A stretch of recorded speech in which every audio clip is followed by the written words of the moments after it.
बड़ी मेहनत करके आपने एक ऐप बनाई, सोचा मैं एडमोब से जो है वो अर्निंग करूंगा। आपने एडमोब को इंटीग्रेट किया, बड़ी मेहनत करके आप थोड़ी सी ट्रैफिक लेके आए, लेकिन जैसे ही आपकी थोड़ी सी ट्रैफिक आई, एडमोब ने क्या किया, आपकी एड सर्विंग को लिमिट कर दिया। आप बड़े गुरुज के पास गए, आपने बड़ी कंसल्टेंसीज भी ले ली हैं और उसके अलावा महीनों गुजर चुके हैं, लेकिन आपकी ये एड सर्विंग लिमिट अभी तक नहीं हटी है। ठीक है, किसी ने आपको मशवरा दिया कि आप जो है वो अपने करंट एड यूनिट्स को डिलीट करें और इनकी जगह नए एड यूनिट्स को इंटीग्रेट कर दें, आपकी ये वाली लिमिट जो है वो हट जाएगी। किसी ने आपको मशवरा दिया होगा कि आप सिर्फ बैनर नेटिव के एड फॉर्मेट्स को यूज़ करें, बाकी कोई और फॉर्मेट यूज़ ना करें, तो आपकी ये एड सर्विंग लिमिट जो है वो हट जाएगी। किसी ने आपको मशवरा दिया होगा अपनी कैंपेन्स को पॉज कर दें, किसी ने मशवरा दिया होगा कि टीयर 1 कंट्रीज़ के अंदर अपनी कैंपेन्स को रन करें, तो आपकी ये लिमिट हट जाएगी। And believe me, all of these things are not gonna work for you जब तक आप कोर इशू को आइडेंटिफाई नहीं करेंगे। पहले मैं आपके साथ वो सोल्यूशन जो कि बहुत सारे गुरुज ने आपके साथ शेयर किए होंगे उनको डिस्कस करता हूँ कि उन सोल्यूशंस में आखिर प्रॉब्लम क्या है, और उसके बाद हम इस पूरे के पूरे प्रॉब्लम को समझते हैं, अंडरस्टैंड करते हैं कि आखिर में ये एक्चुअल में ये प्रॉब्लम क्या है। उसके बाद हम इसके सोल्यूशन की तरफ जाते हैं। सबसे पहली बात ये है कि अगर आपको ये मशवरा दिया है किसी ने कि अपने एड यूनिट्स को डिलीट करें और उसकी जगह नए एड यूनिट्स इंटीग्रेट करें, तो उससे होगा क्या। जैसे ही आप अपने एड यूनिट्स डिलीट करेंगे, कोई भी एड रिक्वेस्ट जो है ना वो आपके उस पर्टिकुलर ऐप के लिए रजिस्टर नहीं होगी फ़ौरन उसी टाइम से। जब आपकी कोई रिक्वेस्ट जो है वो रजिस्टर नहीं होगी, दैट मीन्स के गूगल को लगेगा कि आप इस ऐप के लिए कोई रिक्वेस्ट नहीं आ रही, तो वो पर्टिकुलर टाइम के लिए क्या करेगा, आपकी उस एड सर्विंग लिमिट को जो है वो वायलेशन को क्या कर देगा, हाइड कर देगा, हटाएगा नहीं। ठीक है, जैसे ही आप नया एड यूनिट इंटीग्रेट करेंगे, अगेन उसके पास जो है वो एक रिक्वेस्ट जो है वो जैसे ही रजिस्टर होगी, वो क्या करेगा, वो सेम पॉलिसी वायलेशन आपको आपके पॉलिसी वायलेशंस वाले पेज में दोबारा से शो करना स्टार्ट कर देगा। आप इस टाइम पे आप देखेंगे कि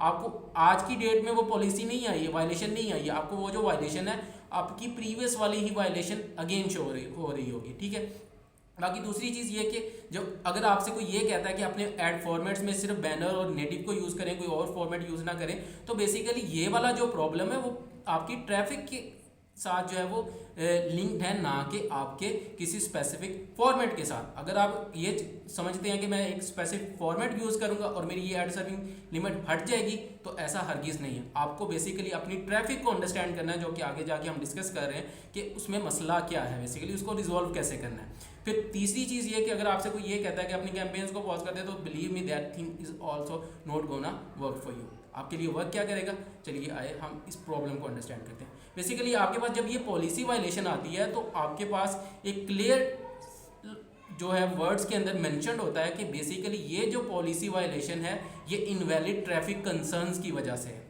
इनवैलिड ट्रैफिक कंसर्न्स की वजह से आपको ये प्रॉब्लम अगर रिजॉल्व करना है, तो उसके लिए आपको पहले तो एडमोब की पॉलिसीज़ को समझना पड़ेगा। एडमोब की पॉलिसीज़ को समझने के लिए आपको ये अंडरस्टैंड करना पड़ेगा कि अगर आप ऐड कॉलिंग कर रहे हैं, तो आपको ऐड कॉलिंग्स किस तरह से करनी है। आपको अगर कोई ऐड यूनिट यूज़ करना है किसी स्पेसिफिक फॉर्मेट का, तो वो किस तरह से करना है। इसकी मैं आपको कुछ एग्जांपल्स देता हूँ। सपोज करें आप बैनर ऐड यूज़ कर रहे हैं किसी एक स्पेसिफिक प्लेसमेंट के लिए। आपने क्या किया, आपने बड़ा अपनी तरफ से क्लेवरली सोचा कि सपोज करें मैं 5 ऐड यूनिट्स जो है वो क्रिएट करता हूँ स्पेसिफिक प्लेसमेंट के लिए, और मैं क्या करूँगा, मैं एक रिक्वेस्ट ऐड यूनिट पे रिक्वेस्ट करूँगा, अगर मैच नहीं होता तो मैं एक और ऐड यूनिट पे सेम प्लेसमेंट के लिए रिक्वेस्ट कर लूँगा, फिर एक और के लिए सेम रिक्वेस्ट कर लूँगा। तो जिसकी भी रिक्वेस्ट मैच होगी उसका जो है वो मैं वहाँ पे ऐड यूनिट का जो है वो इंप्रेशन शो करवा दूंगा। तो बेसिकली ये एक इटसेल्फ वायलेशन है कि आप सिंगल प्लेसमेंट के लिए मल्टी ऐड यूनिट्स क्या कर रहे हैं, मल्टी ऐड यूनिट्स पे कॉलिंग्स कर रहे हैं। तो ये एक सिंपल क्लियरली एक वायलेशन है जो कि आपको नहीं करनी है। सेम इसी तरह आपका मे बी बैनर ऐड जो है वो आपका कंटेंट कवर कर रहा हो, कंटेंट ऑब्सक्योरिंग कर रहा हो, तो वहाँ पे आपके पास वो भी एक वायलेशन है। सेम इसी तरह ये हो सकता है कि आप नेटिव ऐड यूज़ कर रहे हो, नेटिव ऐड का जो कंटेंट है, नेटिव ऐड का जो टेक्स्ट है या उसका कोई बटन का डिज़ाइन है वो आपकी यूआई के डिज़ाइन से मिलता जुलता हो, उसका कलर आपकी यूआई के डिज़ाइन से मिलता जुलता हो, तो ये भी एक वायलेशन है जो कि आपको फिक्स करनी है। फिर अगर आपसे कोई ये कहता है कि आप जाके अपने एड यूनिट्स की फ्रीक्वेंसी कैपिंग कर दें, तो वो भी आपके लिए प्रॉब्लम रिजॉल्व नहीं करेगी। उसका इशू ये है कि बेसिकली जब आप फ्रीक्वेंसी कैपिंग करते हैं तो आप अपने मैच रेट को खुद ही डाउन कर रहे हैं। तो यहाँ पे मैच रेट ड्रॉप ऑलरेडी आपका हुआ है, आप उसको मज़ीद जो है वो ड्रॉप करेंगे। फ्रीक्वेंसी कैपिंग आपके लिए वर्क कर सकती है समहाउ, लेकिन फ्रीक्वेंसी कैपिंग जो एडमोब आपको प्रोवाइड करता है आपको वो वाली फ्रीक्वेंसी कैपिंग यूज़ नहीं करनी। और आपको ये भी पता होना चाहिए कि बहुत सारे ऐसे ऐड फॉर्मेट्स हैं जिनके लिए आप फ्रीक्वेंसी कैपिंग भी नहीं कर सकते। अब आपको करना क्या है, बेसिकली सोल्यूशन क्या है इस पूरे के पूरे प्रॉब्लम का, जिसको हमने इतनी डिटेल में जो है वो डिस्कस किया। अब सोल्यूशन ये है कि सबसे पहले आप अपने एडमोब पे जाएंगे, आपने जाके एक चीज़ देखनी है, वो है अपनी मैच्ड रिक्वेस्ट। ठीक है, आपने अपने मैच रेट को नहीं देखना है, आपने अपनी नंबर ऑफ रिक्वेस्ट को नहीं देखना है, आपने देखना है कि आपको जब से आपकी पॉलिसी वायलेशन आई है तब से आपकी मैच रिक्वेस्ट कितनी आ रही है, एब्सोल्यूट नंबर देखना है आपने।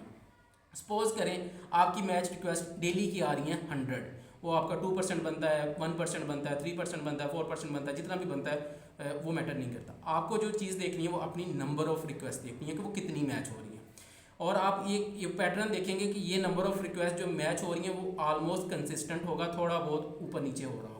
ठीक है, तो आपने अब क्या करना है, आपने बेसिकली अपनी एड यूनिट्स जितने भी हैं इन सबको अपने रिमोट कॉन्फ़िग पे लेके जाना है। ठीक है, आपने फायरबेस इंटीग्रेट करना है, फायरबेस इंटीग्रेट करके अपने तमाम के तमाम एड यूनिट्स को आपको क्या करना है, अपनी कंट्रोलिंग्स लेके जानी है अपने फायरबेस के ऊपर रिमोट कॉन्फ़िग में। अब आप जाके एक और जो चीज़ चेक करेंगे, आप चेक करेंगे नंबर ऑफ सेशंस पर यूज़र। आप दो चीज़ें चेक कर सकते हैं, एक आप अपना एक्टिव यूज़र चेक कर सकते हैं। अगर आप एक्टिव यूज़र चेक करेंगे, सपोज करें आपका एक्टिव यूज़र आ रहा है अराउंड 50, ठीक है, आपका 50 एक्टिव यूज़र आ रहा है जो कि मे बी 1000 रिक्वेस्ट कर रहा था पहले, जिनमें से 100 मैच हो रही हैं, तो आपके पास आपने क्या करना है, आपने बेसिकली उन 100 रिक्वेस्ट को क्या करना है 50 पे डिवाइड करना है, तो पर यूज़र आपकी 2 रिक्वेस्ट बनती है। ठीक है, अगर आप इसको फॉर्मेट वाइज मज़ीद जो है वो ड्रॉप डाउन कर लें तो बहुत अच्छा है। अगर आप फॉर्मेट वाइज नहीं कर सकते तो आपने उसको यूज़र वाइज तो कर ही लेना है। अगर यूज़र वाइज से भी ज़्यादा अच्छा ऑप्शन है आप सेशन वाइज कर लें कि आपकी पर सेशन कितनी आ रही है। पर सेशन के लिए आपको यूज़र एक्टिविटी रिपोर्ट में जाना पड़ेगा कि आपका जो यूज़र है वो कितने नंबर ऑफ सेशंस कर रहा है, सेशंस पर यूज़र का आपको वहाँ पे मैट्रिक नज़र आ रहा होगा। अगर वहाँ से नहीं देखना चाहते तो आप अपने एवरेज सेशन जो है वो फायरबेस से भी जाके देख सकते हैं, अगर फायरबेस इंटीग्रेटेड है तो। ठीक है, अब पूरा का पूरा सोल्यूशन क्या आपके पास मैप किया हुआ है, आपने अपनी नंबर ऑफ रिक्वेस्ट यहाँ तो पर यूज़र काउंट करनी है, यहाँ पर सेशन काउंट करनी है।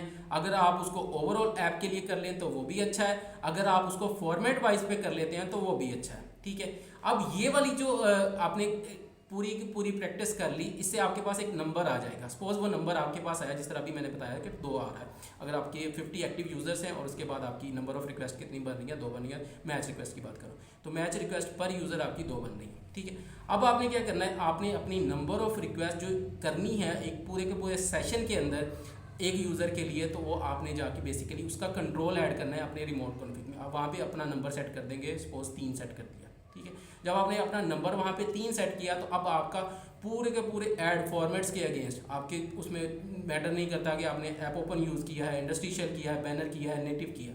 आपने जब अपनी रिक्वेस्ट को कंट्रोल कर लिया कि आपका एक यूज़र जो है वो 3 से ज़्यादा रिक्वेस्ट ना करे, समहाउ जो है वो अगर आपकी रिमोट कॉन्फ़िग फैच नहीं भी होती तो आपकी मे बी रिक्वेस्ट 4 चली जाएंगी ऑन एवरेज पर यूज़र। लेकिन क्या होगा कि आपकी रिक्वेस्ट जो पहले 1000 जा रही थी अब वो खुद ब खुद ही कंट्रोल होकर कितनी हो जाएंगी, आपकी 400 पे आ जाएंगी, मे बी 300 पे आ जाए। और जो आपका मैच रेट है, पहले अगर सपोज 10% था 1000 के अगेंस्ट, अगर 100 था तो 10% था, अब वो इंक्रीज़ होकर कितना पे चला जाएगा, अगर 300 है तो 33 पे चला जाएगा। इसी तरह अगर आपके पास 400 है तो वो 25% पे आ जाएगा। अब ये डायरेक्टली आपको मैं बता रहा हूँ कि आपके पास ये आपका मैच रेट जो है वो इंक्रीज़ हो जाएगा। अब आपका ये मैच रेट जो है 2 से 3 दिन इसी तरह रहेगा, फिर उसके बाद विद इन अ वीक आप देखेंगे कि इसके अंदर ग्रेजुअली एक इंक्रीमेंटल आपके पास एक नंबर आ रहा होगा। ठीक है, जैसे वो इंक्रीमेंट होता जाएगा और आपने देखा कि वो कोई अराउंड 90% जो है वो अराउंड 90+% आपका मैच रेट चला गया। और एक और आपने एक चीज़ का ख्याल रखना है कि आपके जितने भी ऐड फॉर्मेट्स हैं उनकी और ऐड यूनिट्स हैं उनकी जो फ्लोरिंग है वो ऑल प्राइसेस पे हो। आप उसको किसी और फ्लोरिंग सेटिंग पे जो है उसको शिफ्ट ना कीजिएगा, ना फ्रीक्वेंसी कैपिंग कीजिएगा।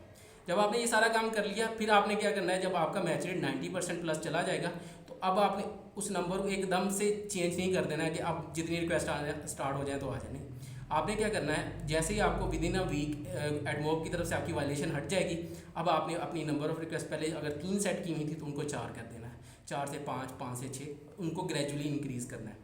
जब आपको लगे कि अब आपके पास एक सफिशिएंट नंबर ऑफ रिक्वेस्ट आना स्टार्ट हो गई हैं और एडमॉब की तरफ से आपको वायलेशन नहीं आ रही है, तब जाके आपने क्या करना है कि आपको अपनी रिक्वेस्ट को ओपन छोड़ देना है। यूज़र जितनी रिक्वेस्ट करना चाहे कर सकता है। और बिलीव मी, ये पूरी की पूरी जो प्रैक्टिस है आपके लिए वर्क करेगी। अगर आप इसको जितना ज़्यादा डीप डाउन जाके कर सकते हैं उतना आपके लिए अच्छा है। अगर पर यूज़र पे करना चाहें तो पर यूज़र पे कर लें, पर सेशन पे करना चाहते हैं तो पर सेशन पे कर लें, पर फॉर्मेट पे करना चाहते हैं तो पर फॉर्मेट पे कर लें। ठीक है, ऐड फॉर्मेट की बात कर रहा हूँ, तो आपके लिए उतना अच्छा है। आई होप सो ये वीडियो आपके लिए बहुत यूज़फुल रहेगी। आपकी जो भी प्रॉब्लम्स है एड सर्विंग से रेलिवेंट वो सारी की सारी रिजॉल्व हो जाएंगी। लेकिन ये पूरी की पूरी प्रैक्टिस करने से पहले आपने मेक श्योर करना है कि आप पहले से कोई और वायलेशन ना कर रहे हो, जो कि मैंने आपसे कुछ एग्जांपल्स के तौर पे पहले डिस्कस किए हैं। ठीक है, देखने के लिए बहुत शुक्रिया। Thank you so much. अल्लाह हाफिज़।